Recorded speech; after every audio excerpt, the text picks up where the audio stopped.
Shalom, jumpa lagi dengan saya Linda di channel saya Kesaksian tentang Tuhan Yesus. Pertama-tama saya mau mengucapkan banyak terima kasih buat saudara yang sudah nge-like, sudah subscribe, juga sudah bantu share video-video saya. Kiranya video-video itu bisa menjadi satu berkat buat saudara secara pribadi maupun orang lain. Dan buat saudara yang belum nge-like dan subscribe, di-like dong dan subscribe agar saya lebih semangat dalam pelayanan saya dan membuat video-video yang tentunya menarik buat saudara. Oke, hari ini saya ada di lereng Gunung Ungaran di Desa Bandungan, dan ini kita mau ngobrol-ngobrol sama seorang hamba Tuhan yang dulunya juga dari seberang punya pengalaman pribadi sama seperti saya dari seberang, dan beliau sekarang menjadi seorang hamba Tuhan, di seorang pendeta di sini. Kita mau ngobrol-ngobrol bagaimana pengalaman beliau dulu dan sekarang. Kita mau sharing aja, ngobrol, mungkin dengan sharing kita itu bisa menjadi berkat buat saudara, terutama saudara yang mungkin sedang ragu mengambil satu keputusan. Mungkin sudah ada panggilan untuk percaya pada Tuhan Yesus, tapi ada keraguan, masih belum berani mengambil satu keputusan, belum berani mengambil satu tindakan dobrakan yang bisa menyelamatkan saudara secara pribadi. Nah, kita ngobrol-ngobrol supaya saudara lebih yakin. Shalom Pak Pendeta. Shalom Ibu. Ya, ini apa pertanyaan apa lagi? Ini pengalamannya Panjenengan dulu gitu loh. Panjenengan sebelum Pak Suyitno, sebelum menjadi seorang Kristen, ya seorang yang mengikuti Tuhan Yesus, itu bagaimana dulu pengalamannya Pak Yitno? Karena setahu saya di daerah sini kan 100% Muslim, satu-satunya rumah yang orang Kristen kan cuma Panjenengan. Nah, itu dulu gimana ceritanya? Padahal Panjenengan kan dulunya juga Muslim. Nah, terus bagaimana sampai bapaknya Panjenengan yang juga seorang Muslim akhirnya juga dibukakan cakrawala pemikirannya, kemudian Tuhan Yesus bisa menyelamatkan bapak juga. Itu kan satu pengalaman pribadi secara rohani tentunya, yang tentunya ada sesuatu yang menguatkan Pak Yitno sehingga Pak Yitno tuh bisa betul-betul percaya sama Tuhan Yesus. Karena saya sendiri juga nggak langsung percaya sih Pak. Iya. Jadi bagaimana dulu kok Panjenengan bisa terus percaya, itu gimana gitu, lama-lama bisa percaya bahwa ternyata Isa alaihi wasallam itu adalah kalimatullah dan benar-benar atau firman Allah yang wujudnya menjadi manusia, dan nanti di hari penghakiman dia juga yang datang. Begitu mulianya dia. Nah, itu saya pengen tahu apa yang merubah Panjenengan itu. Itu loh Bu, salah satunya yang menjadi pergumulan saya setelah saya menyelidik itu, bahwa di awal tadi saya sudah sampaikan bahwa menurut pendidikan saya itu menemukan bahwa Isa Al-Masih itu seorang yang terkemuka di dunia dan di akhirat. Ya, kan tadi betul. ya. Ya. Nah, itu juga saya juga menemukan bahwa Isa Al-Masih itu adalah manusia yang sempurna yang bisa menebus dosa saya. Yeah. Nah, untuk hal ini satu pergumulan atau suatu pergumulan yang prosesnya juga panjang. Yeah. Panjang. Tidak serta-merta begitu nyelidik langsung, oh ya Yesus itu Tuhan, kan tidak begitu. Ya, itu proses panjang yang kami lalui, dan sedikit demi sedikit hikmat Tuhan masuk dalam saya, sedikit demi sedikit dapat kebenaran-kebenaran baik dari Al-Quran. Menurut penyelidikan saya itu akhirnya ditambah-tambahkan gitu, kebenaran-kebenaran yang saya semakin yakin bahwa ternyata yang bisa mengampuni dosa itu hanya Isa Al-Masih gitu. Terus yang menyelamatkan jiwa saya itu dan jiwa yang lain yang percaya itu hanya Isa Al-Masih. Nah, oleh sebab itu akhirnya saya berani mengambil keputusan untuk mengikut Tuhan Yesus, mengikuti Isa Al-Masih. Nah, Isa Al-Masih itu dikatakan bukan Isa Al-Masih Shallallahu Alaihi Wasallam, bukan, tetapi Isa Al-Masih alaihi salam, AS gitu ya, Isa Al-Masih alaihi salam. Artinya itu kan pemberi syafaat, pemberi berkat, pemberi selamat. Nah, beliau itu pemberi, bukan peminta, itu kan? Ya. Berbeda dengan nabi yang lain ya tentunya. Iya, peminta itu kan minta. Tapi Isa Al-Masih itu pemberi. Jadi yang memberi, termasuk keselamatan. Nah, keselamatan yang disebut di sini ternyata keselamatan itu bukan keselamatan wah kalau saya pergi kemana saya tidak mendapat halangan, saya selamat, bukan begitu. Selamat di sini artinya kita selamat dari api neraka, kan begitu ya, betul. Nah, selamat artinya kita dipastikan bisa masuk ke dalam surga. Karena Isa Al-Masih itu disebutkan di ayat di Al-Quran itu di surat Al-Imran 3 ayat 45 itu kan seorang terkemuka di dunia dan di akhirat, dan dia itu dari firman Allah atau kalimatullah. Nah, seperti itu. Nah, disitulah saya mengambil suatu kesimpulan bahwa sosok Isa Al-Masih itu adalah sosok yang berbeda dengan tokoh-tokoh dunia yang ada sekarang ini. Ya, dan sosok ini adalah sosok rohani, sosok roh yang hidup, sosok roh yang benar gitu. Ya, roh yang menjadi daging gitu ya, firman yang menjadi daging gitu. Nah, inilah yang disebut juru selamat. Ya, juru selamat dunia. Bahkan Tuhan Yesus sendiri mengatakan, kamu memanggil aku guru dan Tuhan. Tepat katamu. Nah, itu di Injil Yohanes 13 ayat 13 kalau tidak salah. Nah, lebih baik saya akan bacakan saja atau ibu yang baca. Ada ada tab atau Alkitab atau tab bisa dibaca. Nah, kalau menurut Alkitab kan di Injil Yohanes kan mengatakan murid-murid itu waktu itu mengatakan engkau adalah guru dan Tuhan. Yohanes 13 ayat 13. Nah, dari mulut Tuhan Yesus sendiri atau mulut Nabi Isa sendiri mengatakan, ya coba Bu dibacakan Bu. Yohanes begini, demikian bunyi firman Tuhan. Yohanes 13, kamu menyebut aku guru dan Tuhan, dan katamu itu tepat, sebab memang akulah guru dan Tuhan. Nah, ini keren karena kalau orang seberang itu Pak, di ayat mana yang Yesus mengklaim kalau dirinya tuh Tuhan? Nah, di Yohanes 13 ayat 13 sudah jelas-jelas dia mengatakan demikian. Tepatlah katamu. Karena saya tuh bagaimana ya kita tuh kalau ngomong sama saya terus-terusan aja Pak. Anak saya masih di seberang. Anak saya masih nomor 1, nomor 2, sudah berkeluarga, sudah punya anak, yang pertama punya 2, yang kedua punya 3, dan mereka semuanya masih muslim. Dan mantan saya juga masih muslim, dan saya tuh menyayangi mereka gitu. Saya mengasihi mereka, dan saya tidak pengen mereka tuh saya tahu jalan keselamatan itu tuh hanya bisa lewat Tuhan Yesus, karena dia berkata, akulah jalan kebenaran dan hidup. Tidak ada seorang pun yang datang kepada Bapa kalau tidak melalui aku. Di Yohanes 16 ayat 4.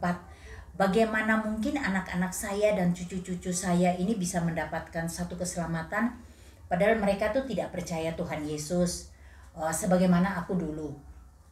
Kalau tadi Pak Yitno tanya gimana pengalaman saya, bagaimana yang saya mengalami, apakah saya langsung percaya ketika saya di jamaah Tuhan itu? Jujur, ada kontra antara roh dan kedagingan saya. Jadi di dalam roh saya bisa menerima dan mulai mencari dia, mencari kebenaran itu. Tapi di kedagingan saya itu menolak. Jangan-jangan itu jin yang nemuin saya. Jadi masih berpikir begitu saya secara kedagingan saya. Dan banyak orang dari seberang yang suka komen-komen di YouTube saya tuh, kemarin juga sama Mas Kolik juga, mereka bilang itu jin katanya gitu. Menurut mereka. Ya nggak apa-apa. Tapi karena kita sudah setelah dengan pengalaman menjalani benar dalam pencarian kita, terutama saya secara pribadi, bagaimana Tuhan itu sendiri menuntun saya, mengajarkan saya, karena saya tahu Dia Allah yang Allah pencipta dan Allah yang bertanggung jawab. Dia tidak pernah menciptakan sesuatu dan tidak bertanggung jawab. Dia menciptakan dan Dia bertanggung jawab. Itu yang saya percaya. Dia Allah yang bertanggung jawab. Dia menciptakan saya, Dia izinkan saya menjadi seorang mualaf. Nah, ini jadi mualaf saya juga dipertanyakan lagi sama yang seberang. Padahal lucu sekali, teman-teman saya itu banyak pejabat loh. Ya, dan mereka tahu siapa saya. Jadi ini yang nanya nih saya udah tahu. Paling kadrun itu, kadal gurun yang kepo. Jadi saya ndak gubris omongan mereka, karena pengalaman secara spiritual itu adalah pengalaman kita secara pribadi dengan Tuhan pencipta kita. Tidak mungkin kita bisa dibatasi. Tuhan itu dibatasi dengan akal pikiran kita sebagai manusia. Tuhan kok jadi manusia? Loh, Tuhan itu maha kuasa, maha segalanya. Dia mau jadi apa, wujud apapun, suka dia hak. Iya, hak Allah itu sendiri. Allah sendiri. Dia tidak bisa diintimidasi, tidak bisa diatur-atur manusia. Apalah arti kita manusia ini? Tidak ada setitik debu pun kita manusia di kaki Tuhan. Jadi saya dengan pengalaman pribadi saya belum bisa menerima Tuhan, tapi secara roh itu ingin mencari Tuhan. Dan benarkah kalau Dia memang Tuhan, pasti Dia akan melakukan sesuatu yang lebih spektakuler dalam kehidupan saya tentunya. Dan itu membuat saya lebih penasaran terus. Jadi saya lebih rajin buka Alkitab. Jadi saya buka Alkitab dan saya menemukan di Yohanes tadi itu, Yohanes 6 yang 16, akulah jalan. Di situ saya baru nyadar gini loh.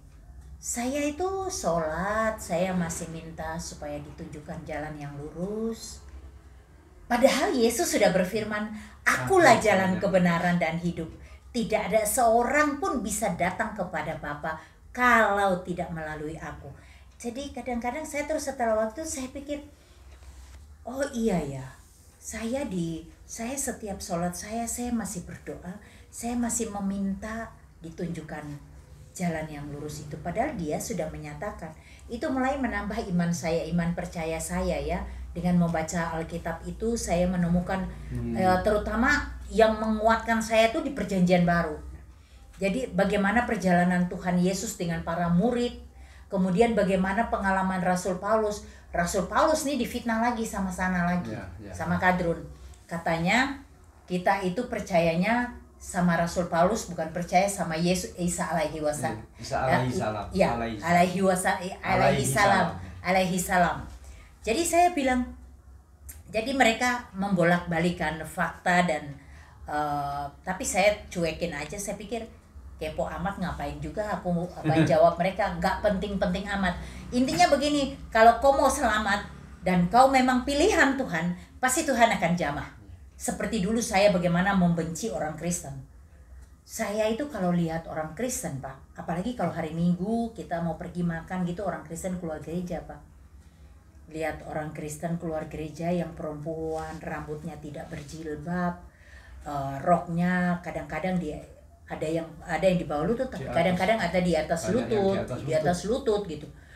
Saya bilang sama anak-anak saya, gimana nggak ada perkosaan? Lah mereka aja kayak begitu, ngumbar aurat, lihat tuh aurat sudah tua-tua juga kayak begitu ngumbar aurat. Gimana nggak diperkosa orang? Karena orang Kristen tuh suka ngumbar auratnya. Saya selalu melihat orang Kristen tuh saya nggak suka. Dan ada etnis tertentu yang saya paling benci sekali. Padahal saya latar belakang dari etnis itu juga. Dan saya benci sekali etnis itu. Lucu sekali kan. Jadi setelah dengan pengalaman saya itu, yang menguatkan saya, yang kalau tadi Pak Yitno tanya, terus bagaimana ibu bisa lebih percaya sama Tuhan? Tuhan tuh punya cara yang ajaib loh Pak. Jadi waktu itu dengan saya sering, saya kebetulan dalam pergumulan. Jadi saya sering, oh, doanya orang Kristen tuh gampang, jadi cukup bicara santai dengan Tuhan, itu bisa ngomong santai gitu, ndak harus saya harus sholat dulu saya harus suci dulu badannya, harus wudhu dan lain-lain, nggak perlu gitu. Jadi saya bisa berdoa kapan aja gitu, di mana saja, dan di mana saja, di toilet pun saya bisa berdoa, sambil pupu pun saya bisa berdoa. Jadi waktu saya itu, teman saya, ya saya diajarin Tuhan langsung ya, ketika teman saya minta saya doain dia, di saat saya doain dia dan terjadi dia manifestasi gitu ya.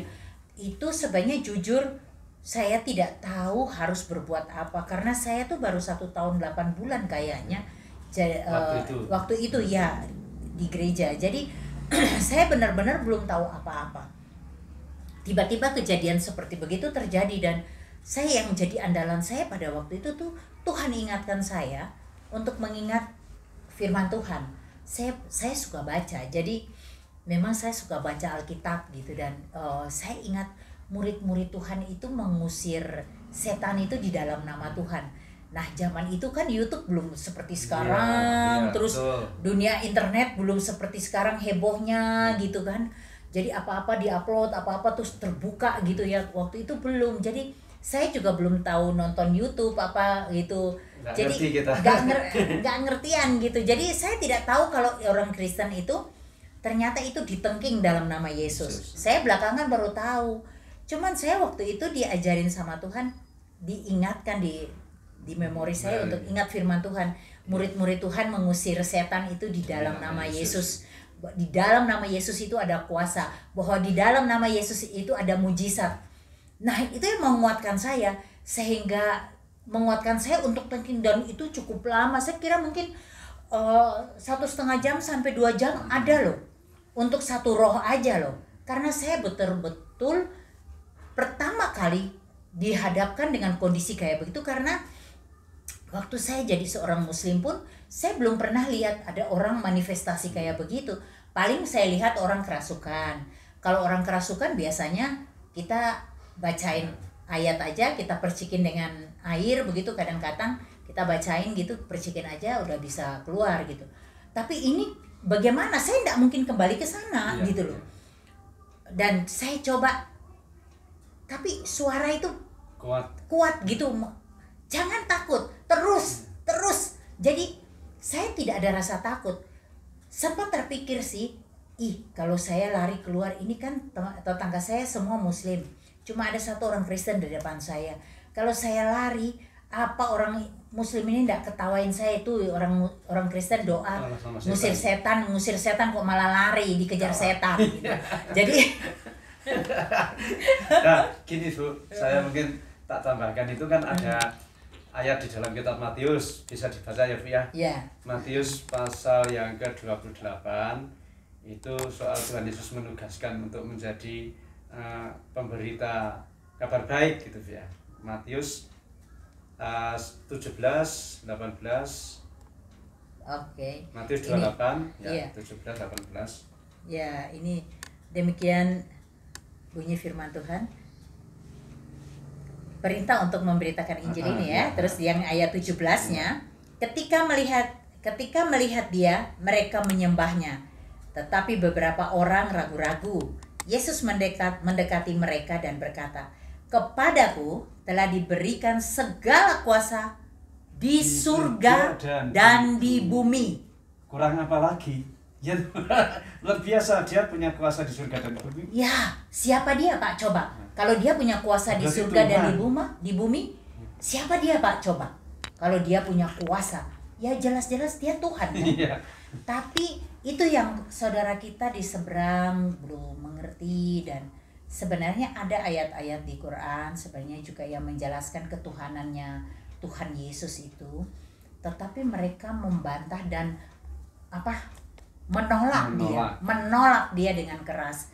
Tapi ya itu seperti firman Tuhan, ada bunyi firman yang, "Aku yang memilih engkau, bukan engkau yang memilih aku." Jadi memang keselamatan itu benar-benar hanya ada di dalam Tuhan. Masih alaihissalam. Ya.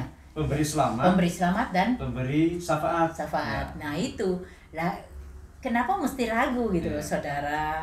Kalau saudara ragu, ayo hubungi saya di WhatsApp saya 081225198945, bisa ngobrol santai dengan aku, tapi jangan emosi ya. Kalau memang mau konseling, ngobrol-ngobrol tentang ketuhanan Yesus ini, kita bisa ngobrol. Bahkan bisa aku sambungkan malah sama Pak Suyitno. Jadi kita bisa ngobrol gayeng gitu kalau orang Jawa bilang. Ini masalah asik. rohani, Masalahnya bukan masalah roh. Karena begini daging. bagi saya tuh Pak, agama boleh banyak, Iya. Tuhan boleh banyak, cuma satu juru selamat umat manusia, Yesus Kristus, Tuhan dan Isa juru selamat al-Masih kita. alaihi salam. Itu dia. Kurang apa lagi? Ayo saudara, buat saudara yang ragu kontak aku ya. Terima kasih banyak, Tuhan Yesus memberkati.